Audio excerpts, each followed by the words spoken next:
করব।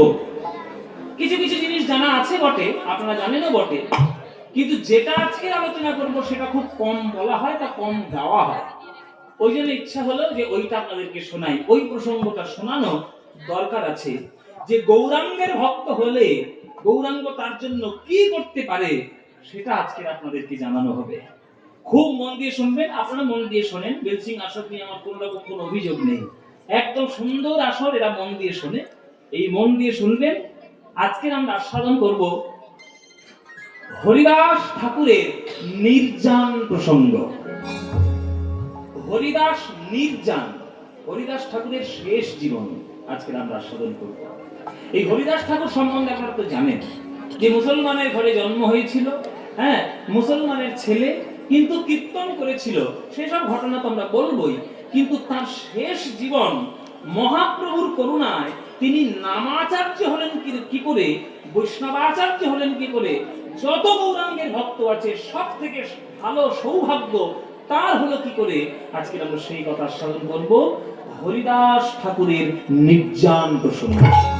হরিদাস নির্জান, চৈতন্য চরিতামৃত। যদি গৌরাঙ্গকে জানতে চান, আমি 3টে গ্রন্থের নাম বলে দিচ্ছি, একটু বাজার থেকে গিয়ে কিনে নিয়ে আসবেন। যদি গৌরাঙ্গ সম্বন্ধে জানতে চান, পড়তে চান, 3টে গ্রন্থ। একটা হচ্ছে লোচন দাসের চৈতন্য মঙ্গল কাব্য, দ্বিতীয় হচ্ছে বৃন্দাবন দাসের চৈতন্য ভাগবত, এবং 3 নম্বর হলো শ্রেষ্ঠ শ্রী চৈতন্য চরিতামৃত কৃষ্ণদাস কবিরাজ গোস্বামীর লেখা। এই 3খানা গ্রন্থ যদি আপনার বাড়িতে থাকে আর যদি পড়েন, তাহলে বুঝতে পারবেন যে গৌর কে। ইতিহাসের কথা তো আর বুঝতে পারবেন না, ইতিহাসের পাতায় নেই, তুলে দিয়েছে, আর পরের দিন থাকবেও না। কিছুদিন পরে গৌরাঙ্গের প্রসঙ্গ ইতিহাসে থাকবে না, যা অবস্থা। কিন্তু গৌরাঙ্গ মহাপ্রভুকে জানতে গেলে 3টে গ্রন্থ যদি পড়েন, তাহলে জানতে পারবেন। চলুন সেই চৈতন্য চরিতামৃতে হরিদাস ঠাকুরের শেষের জীবনটা কেমন ভাবে হয়েছে, সেই পুরো ওই চৈতন্য চরিতামৃত ধরে ধরে আজকে আমরা গানটা গাইব। কেমন? চলুন হরিদাস নির্জান প্রসঙ্গ আস্বাদন করি। শুরু করি লীলা। মায়েরা মন দিয়ে শুনবে। কথিত আছে বা প্রচলিত আছে বা খানিকটা বিশ্বাসও বটে যে কৃষ্ণকে পরীক্ষা করতে গিয়ে ব্রহ্মা অভিশপ্ত হয়েছে গোবিন্দের কাছে। ব্রহ্মা, আমার গরু বাছুর চুরি করেছ, আমার প্রাণ প্রিয় সখাগণ তুমি চুরি করেছো, তোমার এত বড় স্পর্ধা।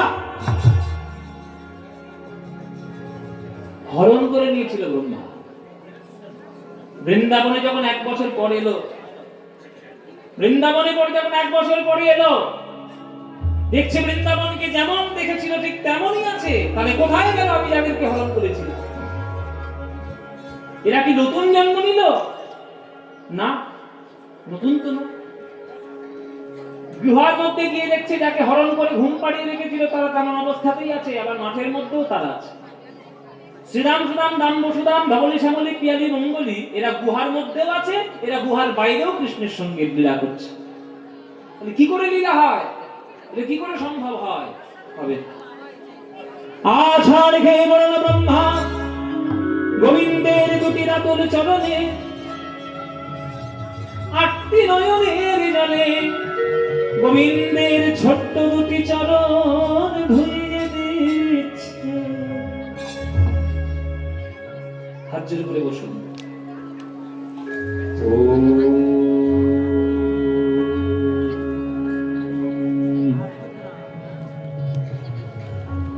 ईश्वर परमा कृष्ण सच्चिदानंद विग्रह अनादिर आदि गोविंदं सर्वकारण कारणं नमो ब्रह्मण्य देवाय गो ब्राह्मण हिताय च जगद्धिताय कृष्णाय गोविंदाय नमो नमो। मूकं करोति वाचालं पंगुं लंघयति गिरिं यत्कृपातमहं वन्दे परमानन्दमाधवं। हे कृष्ण करुणा सिन्धो दीनबन्धो जगद्पते गोपेश गोपिकान्त राधाकान्त नमस्तुते वरहा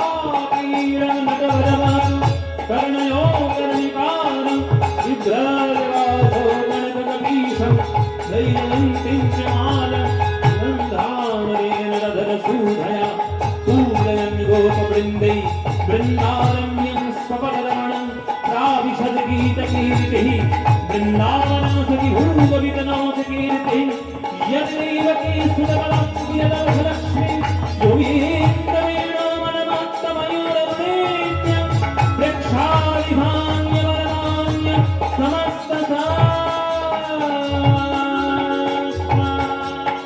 प्रभु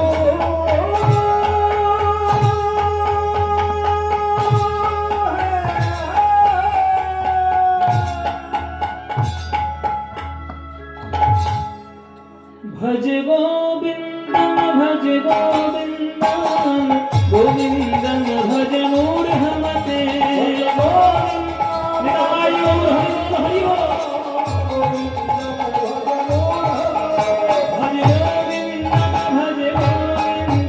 भज गोविन्दं भज मूढ़मते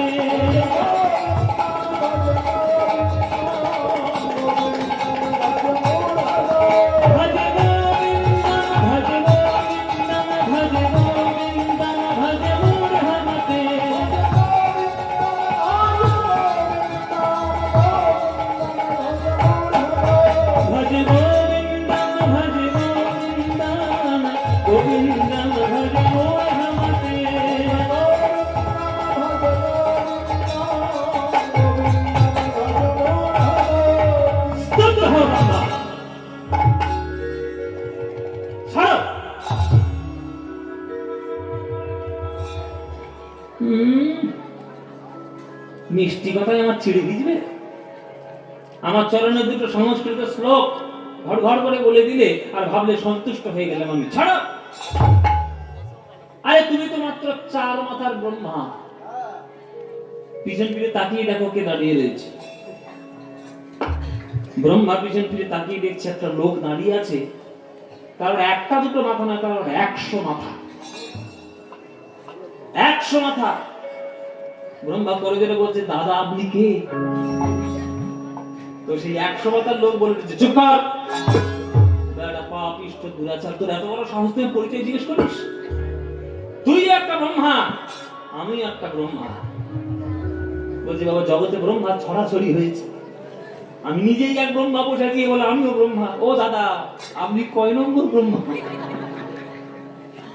বলে বেটা আমি তো প্রথম ব্রহ্মা তুই জানিস না আমি প্রথম ব্রহ্মা গোবিন্দ যখন কৃষ্ণ যখন কোন জগৎ সৃষ্টি করার পরিকল্পনা করেন তখন যে ব্রহ্মা জন্ম সেইটা আমি আমারই 100 মাথা ছিল না আমার এক মাথাই ছিল আমার পরের কল্পের যখন ব্রহ্মা জন্ম নেয় তখন 4 মাথা দেওয়া হয় আর 100 বছর করে আয়ু স্থির করা হয় সে যখন মরে যায় তার একটা করে মাথা আমার সঙ্গে জুড়তে থাকে এই করে করে কত ব্রহ্মা এলো গেল আজকে আমার 100 মাথা হলো আমি গোবিন্দের লীলা দর্শন করতে পারলাম না আর তুই 4 মাথার ব্রহ্মা হয়ে গোবিন্দের গরু বাছুর চুরি করেছিস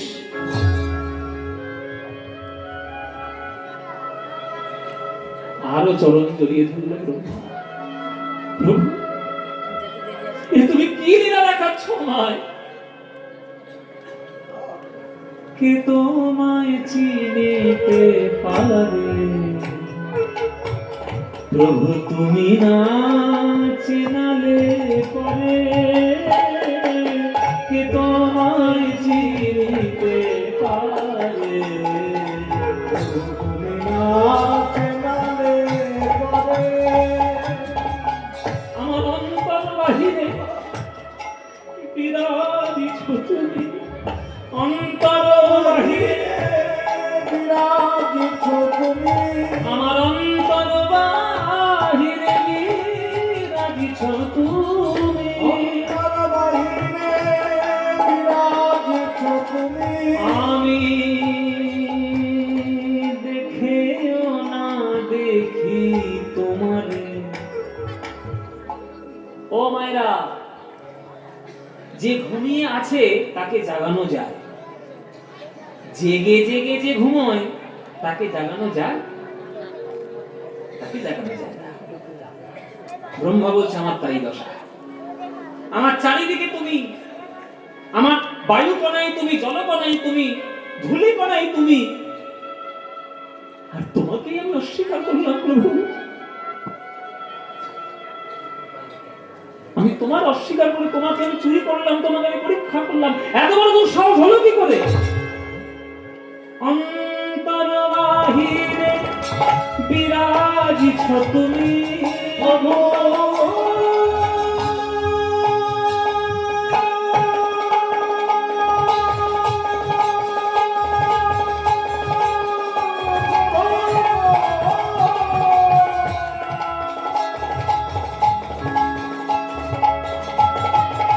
প্রভু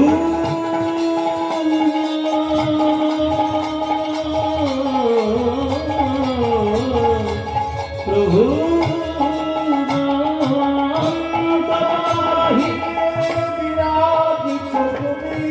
আমি দেখিও না দেখি তোমারে, প্রভুকে তোমায় চিনিতে পারে, কে তোমায় চিনিতে পারে, তুমি না চিনালে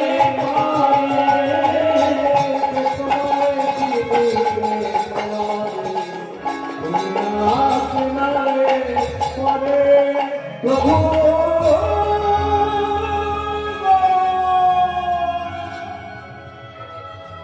প্রথম মিষ্টি কথা আমার চিড়ে ভিজবে না ব্রহ্মা, ছাড়ো ছাড়ো ছাড়ো, সব মন ভোলানোর কথা বলতে শোনা। কি বললে? কে তোমায় চিনতে পারে? বাহ, তুমি সৃষ্টিকর্তা ব্রহ্মা হয়ে যদি আমায় বলো যে কে তোমায় চিনতে পারে, তাহলে তুমি সৃষ্টিকর্তা ব্রহ্মা হয়ে আমায় চিনছো না, তুমি সৃষ্টি করে রেখে দিয়েছো যাদেরকে জগতের মধ্যে, তারা কি করে আমায় চিনবে? কি গো মায়েরা, আমি ছেলে হয়ে যদি আমার বাবার পায়ে হাত দিয়ে প্রণাম করা না শিখি, আমার ছেলেটা কোনোদিন আমার পায়ে হাত দিয়ে প্রণাম করবে?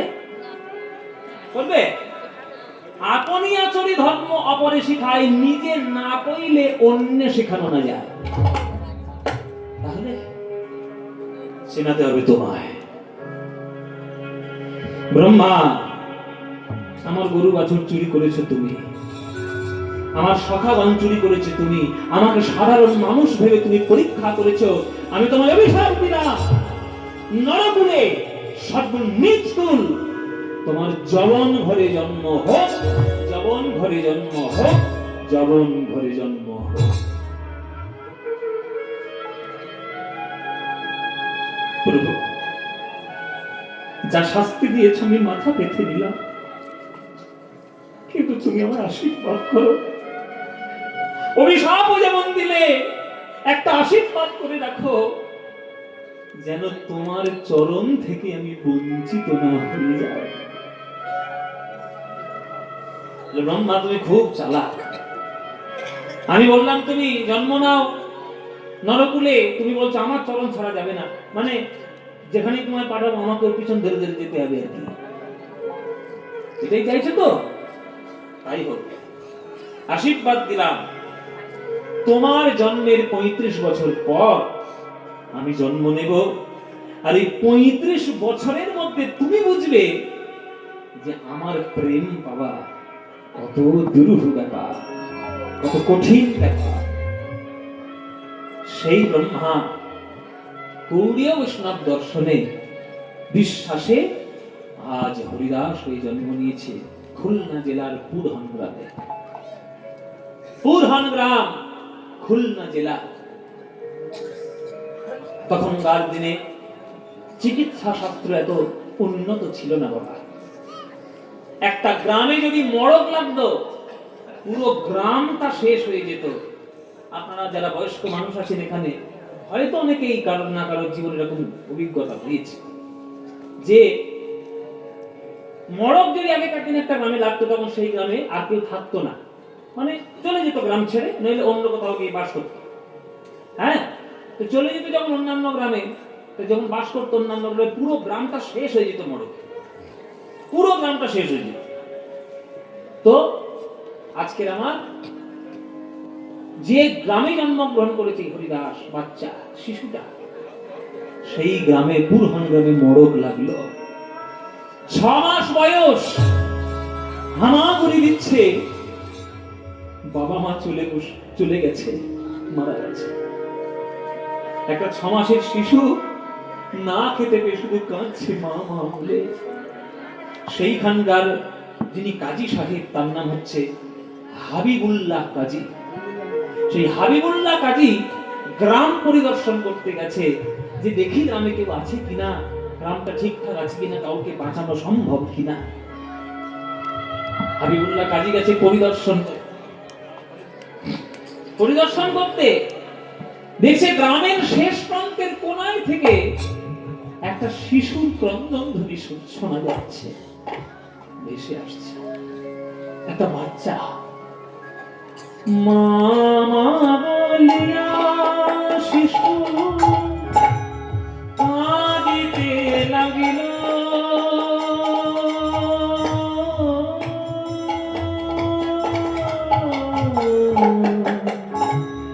মামা বলিয়া শিশু কাঁদিতে লাগিল। আর হাবিবুল্লাহ কাজী এসে আরে কোলে তুলে নিল।